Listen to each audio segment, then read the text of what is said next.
अस्सलामुअलैकुम नाजरीन, आप देख रहे हैं जियो पाकिस्तान न्यूज और मैं हूं आपकी होस्ट नाइला भट्टी। शामिल करते हैं आज की ताज़ा तरीन अपडेट्स। गोजरा पुलिस के सब इंस्पेक्टर अब्दुल गफार ने अपनी टीम के हमरा मुख्तलिफ कार्रवाइयों में 5 मुलजिमान को गिरफ्तार करके उनके कब्जे से 2 किलो 670 ग्राम चर्स, एक राइफल 244 बोर, एक बंदूक 12 बोर, पंप एक्शन और पिस्टल 30 बोर में गोलियां बरामद करके अच्छी कारकर्दगी का मुजाहरा किया। SDPO सर्कल गोजरा मियां वकार अहमद की सरपरस्ती में सब इंस्पेक्टर थाना गोजरा अब्दुल गफार और उनकी टीम की क्रिमिनल अफराद के खिलाफ कार्रवाइयाँ काबिल तारीफ हैं। पहली कार्रवाई में इस टीम ने कच्चा गोजरा से मंशियात फरोशी मुबशर को गिरफ्तार करके उसके कब्जे से 1 किलो 350 ग्राम चर्स बरामद की।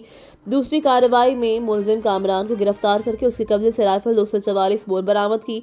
तीसरी कार्रवाई में मुलजिम वारिस को गिरफ्तार करके उसके कब्जे से पंप एक्शन बंदूक 12 बोर बरामद की। चौथी कार्रवाई में मुलजिम एजाज को गिरफ्तार करके उसके कब्जे से पिस्टल 30 बोर बरामद की। मुलजिम एजाज असले की नुमाइश कर रहा था।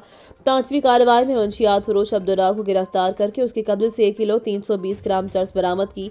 मैं इस अच्छी कारकर्दगी पर गोजरा पुलिस को शाबाश देता हूँ। इन ख्यालात का इजहार DPO टोबा नजीबुर रहमान बुगवी ने प्रेस रिलीज में किया।